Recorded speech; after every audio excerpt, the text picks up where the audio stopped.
Pejuang SNPT UTBK, video kali ini mengenai soal tersukar di SNPT UTBK. Sejak seleksi ke perguruan tinggi negeri ada CPS-nya, itu banyak sekali masukan ke saya yang bilang soal jenis ini yang tersukar. Istilah soal ini itu adalah kecukupan data.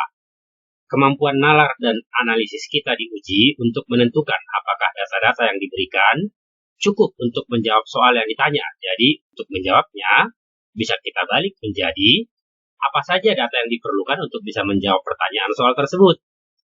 Akan kita bahas tuntas di video ini. Sebelumnya, berikan dukungannya dengan memberikan like dan subscribe-nya, supaya kalian juga tidak ketinggalan dengan video-video seru selanjutnya dari Fantrix. Baik, kita lanjutkan pembahasan kita. Sebelum saya masuk ke pembahasan soal-soal yang pernah keluar di UTBK, saya bahas dulu satu jenis soal di mana perbedaan pernyataan yang diberikan sehingga jawabannya berbeda-beda. Ini contohnya untuk jenis soal yang jawabannya jawaban pilihan pertama. Diketahui katanya sebuah segitiga ABC dengan panjang sisi AB sama dengan 10 satuan panjang. Hitung luas segitiga tersebut. Jadi ini soalnya. Soalnya itu ada segitiga ABC dengan AB 10, lalu disuruh menghitung luas segitiga. Kemudian untuk bagian putuskan sampai ke bawah itu nanti sama semua bentuknya ya, tinggal pernyataan 1-2-nya yang beda-beda. Putuskan apakah pernyataan 1 dan 2 berikut cukup untuk menjawab pertanyaan tersebut. Dia berikan pernyataan pertamanya, segitiga tersebut adalah segitiga sama sisi. Yang kedua, segitiga tersebut adalah segitiga sama kaki. Nah, mengapa jawabannya ini bisa pilihan yang pertama? Jadi trik pertamanya adalah kita cari tahu dulu apa yang diperlukan untuk mengetahui luas dari segitiga tersebut. Untuk bisa tahu luas segitiga itu kan, yang pertama kita punya alas dan tinggi, karena luas segitiga itu alas kali tinggi per 2. Atau bisa juga kita tahu semua sisinya, karena ada juga rumus luas segitiga yang pakai semua sisinya, itu yang pakai S sama dengan setengah keliling, lalu luas itu akar dari S dalam kurung S min A dikali S min B dikali S min C, yang begitu rumusnya ya. Jadi di sini sebenarnya soal-soal seperti ini itu tidak perlu diselesaikan apa yang ditanya sampai ketemu.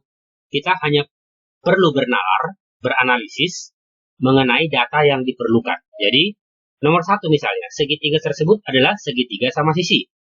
Satu sisinya sudah diketahui. Kalau dia sama sisi berarti ketiga sisinya diketahui. Kalau ketiga sisinya diketahui, itu ada rumus luas segitiga. Jadi sudah pasti bisa. Artinya pernyataan 1 ini pasti bisa. Itu karena ada rumusnya yang luas sama dengan S dalam kurung S minus A, S minus B, S minus C, lalu di akar, di mana S itu sebenarnya setengah keliling. Jadi setengah A tambah B tambah C. Sebenarnya ini untuk penjelasan, jadi tidak perlu dicari luasnya itu berapa. Yang pasti kita sudah tahu ini bisa dihitung. Nah, kalau pernyataan kedua, segitiganya segitiga sama kaki. Kalau sama kaki itu, misalnya dia seperti ini bisa sama kaki, yang 10 misalnya alas. Tapi bisa juga segitiganya seperti ini. Ini yang 10, ini yang kakinya sama. Nah, dari bentuk ini saja kita sudah bisa lihat kalau tingginya tidak akan bisa kita dapatkan hanya dengan data seperti ini. Kita tidak akan bisa dapat nilai tingginya. Jadi luasnya tidak akan bisa kita temukan. Jadi itulah kenapa kalau pernyataan 1 itu bisa, tapi pernyataan 2 tidak bisa, jadi jawabannya yang pertama. Seperti itu ya. Contoh soal untuk jawaban yang pilihan kedua. Ini soalnya masih sama, pernyataannya yang dibeda-bedakan. Nah, perhatikan kalau pernyataan pilihan jawaban 1 dan 2 ini sebenarnya hanya berkebalikan. Jadi, kalau pernyataan 1 dan 2 ini saya tinggal balikkan saja dengan yang pertama tadi, ini yang pertama tadi ya. Jadi ini hanya kebalikannya saja. Maka disinilah langsung jawaban yang kedua, karena tadi sudah kita bahas di contoh yang pertama tadi ya. Next, kita lihat. Kalau jawabannya pilihan yang ketiga. Di sini, pilihan yang ketiga itu katanya dua pernyataan bersama-sama cukup untuk menjawab. Tetapi satu saja tidak. Artinya, dibutuhkan dua data untuk bisa menjawab. Jadi, di soal ini, dia bilang sudut ACB 90 derajat. Jadi, kalau kita gambarkan segitiganya, ini 90 derajat itu siku-siku, berarti di sini C. Misalkan saja ini A, ini B. Kemudian A ke C sama dengan B ke C, berarti sama kaki. Ini jadi sama. Nah, kalau si AB 10, ini 10, yang sama ini kan, misalkan saja ini X, ini X. Dari Pitagoras, maka X ini kita sudah bisa dapatkan. Jadi ada alas, ada tinggi.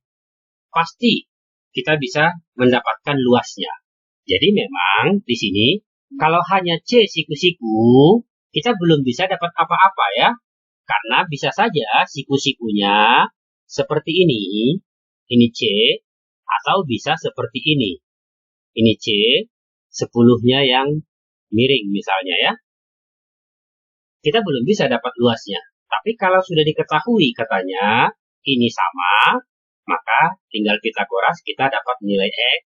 Jadi kita punya alas dan tinggi, kita bisa cari luasnya.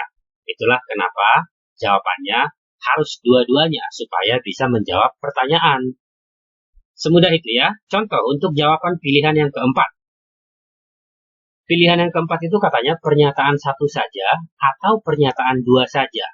Cukup untuk menjawab. Maksudnya, kalau hanya diberikan satu pernyataan, itu sudah bisa menjawab.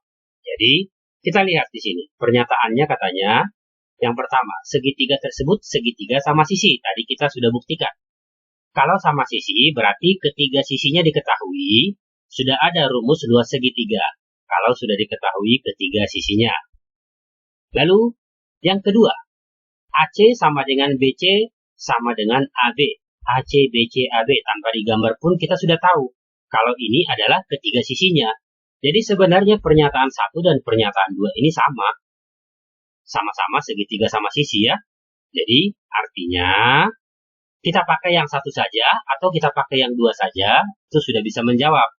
Itulah kenapa jawabannya pilihan yang keempat.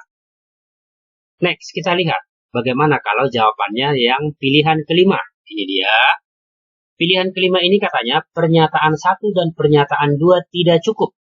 Artinya, dua-duanya, satu dan dua kita pakai pun, itu tidak bisa menjawab apa yang ditanya. Yang pertama, segitiga tersebut adalah segitiga sama kaki. Nah, sama kaki itu tadi kita bisa bikin begini. Kalau ini siku-siku, dia bisa menjawab. Tapi, kalau bukan siku-siku, dia seperti ini misalnya. Yang ini 10, ini kakinya sama, kita belum punya data untuk bisa mencari tingginya. Jadi belum bisa dijawab ya. Sementara di nomor 2, dia hanya bilang sudutnya tidak sama. Kalau sudut tidak sama, itu tidak ada hubungan untuk bisa mendapatkan luas segitiga. Kecuali ada sudut yang sama, mungkin masih ada data bantuan untuk bisa menjawab ya. Misalkan sudutnya ini dan ini sama-sama 60 misalnya. Berarti ini juga 60. Berarti dia segitiga sama sisi. Jadi pasti bisa dijawab. Ini contohnya kenapa dia jawabannya pilihan jawaban yang kelima ya. Semudah itu, kita sudah bahas untuk 5 pilihan. Bentuknya seperti apa. Sekarang kita masuk ke soal-soal yang pernah keluar tahun-tahun lalu. Kalian kita jawab bagaimana trik untuk menjawab tanpa menyelesaikan pertanyaannya. Jadi kalau di sini misalkan ditanya luas, tanpa mencari luasnya ya, menganalisis datanya saja kita sudah cukup untuk bisa menjawab pertanyaan tersebut. Ini contoh soal yang pertama. Soal-soal yang pernah keluar tahun-tahun lalu ya. Dia bilang, PQR itu bilangan real, memenuhi persamaan P kuadrat, min Q kuadrat min R min 7 sama dengan 0. Lalu ditanya, berapakah nilai R? Berarti nilai R kita bisa tahu kalau ada persamaan. Jadi kalau ini semua bisa dalam satu keubah. Misalkan semuanya dalam P atau dalam Q atau dalam R gitu ya. Ini pasti bisa dijawab. Nah, kita lihat data yang diberikan. Yang pertama P tambah Q sama dengan 6. Kalau kita hanya pakai dia, P tambah Q sama dengan 6, P kuadrat dikurang Q kuadrat itu, kalau kita faktorkan, dia hanya P min Q dengan P tambah Q. Jadi, hanya data P tambah Q ini yang bisa kita isi, mereka masih dalam P, Q, dan R. Kita belum bisa dapatkan nilai R.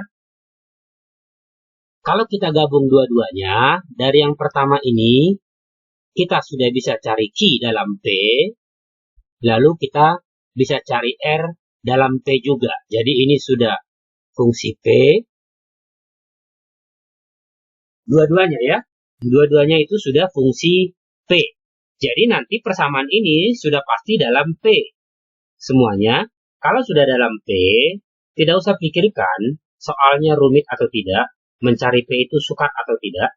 Yang pasti nilai P sudah bisa dapat, maka nilai Q bisa dapat, nilai R bisa dapat. Jadi intinya, dua-duanya harus terpakai supaya bisa menemukan apa yang ditanya, yaitu si R. Jadi jawabannya adalah yang ketiga. Dua pernyataan bersama-sama cukup untuk menjawab. Semudah itu ya. Next, kita lihat soal yang kedua. Apakah sistem persamaan linear X tambah AY sama dengan B dan A tambah 1X tambah 2Y sama dengan 5 tidak memiliki solusi untuk X dan Y? Nah, soal seperti ini sebenarnya jebakan. Kalau benar soalnya seperti ini soal jebakan. Kenapa saya bilang kalau benar? Karena sebenarnya soal asli itu tidak pernah dikeluarkan resmi. Jadi soal-soal ini diperoleh dari mereka-mereka yang sudah ikut, lalu menceritakan apa yang keluar. Jadi, itu dia kenapa soal-soal yang pernah keluar itu beredar ya. Kalau resminya sebenarnya tidak pernah ada. Kalau yang seleksi-seleksi mandiri, seperti SIMAK UI, tes masuk ke UI, itu dikeluarkan resmi di websitenya. Nah, di sini kita bahas lagi. Ini kenapa saya bilang soal jebakan, ini jebakan waktu ya. Kalau dia tanya, apakah sistem ini punya solusi untuk X dan Y, kan berarti jawabannya iya dan tidak. Kita tidak perlu cari berapa, ini hanya iya dan tidak. Jadi apapun yang diberikan di sini, ya jawabannya iya atau tidak. Jadi ada jawabannya. Nah, kemungkinan besar, atau kalaupun benar soalnya begini, soalnya akan lebih menarik kalau dia bilang, buktikan sistem persamaan linear ini tidak memiliki solusi untuk X dan Y. Itu baru menarik ya. Tapi kalau pertanyaannya persis seperti ini, sudah jelas ini tanpa menyelesaikan, jawabannya adalah yang keempat. Sekarang kalau saya edit soalnya, seandainya dia bilang, ini buktikan sistem persamaan linear ini tidak memiliki solusi untuk X dan Y. Nah, berarti kita lihat. Yang pertama diketahui di sini, A kuadrat tambah A dikurang 2 sama dengan 0. Nah, dia tidak memiliki solusi hanya jika kedua garis ini sejajar. Dua garis sejajar itu kalau gradiennya sama. Jadi gradien itu sama, berarti ini angka 1, berarti 1 per A, ini 1 dibagi A, itu harus sama dengan ini A tambah 1 dibagi dengan 2. Kalau kita kali silang ini, berarti ini jadi A kuadrat ditambah A sama dengan 2. Kalau pindah, minus 2 sama dengan 0. Ternyata sama dengan ini ya. Artinya, kedua garis ini adalah garis yang sejajar. Kalau dia sejajar, maka dia tidak memiliki solusi untuk X dan Y. Jadi, pernyataan satu itu sudah cukup untuk menjawab. Bagaimana dengan pernyataan kedua? Pernyataan kedua itu, A dikurang B tanda mutlak, berarti kita punya A sama dengan B tambah 5 Atau A dikurang B sama dengan negatif 5. Jadi A sama dengan B dikurang 5. Nah, sejajar atau tidaknya kedua garis ini tidak ditentukan oleh si B ini. Tidak ditentukan oleh si B, tetapi ditentukan oleh kemiringan gradiennya ya. Jadi kalau A kita ganti dengan B plus 5, lalu A yang ini kita ganti dengan B min 5, artinya ada dua kemungkinan jawaban, itu tidak bisa membuktikan apakah dia sejajar atau tidak. Jadi pernyataan kedua tidak bisa dipakai, hanya pernyataan pertama. Seandainya disuruh membuktikan ya. Tapi kalau soalnya persis seperti aslinya ini sebenarnya tidak usah diapa-apain, tidak usah dikerjakan. Langsung jawab yang keempat. Pilihan satu saja atau dua saja itu cukup untuk menjawab. Karena jawabannya hanya iya dan tidak. Hati-hati ya, bisa saja memang benar soalnya seperti ini. Jadi dia mau menguji masalah waktu. Jadi menguji kita masalah waktu.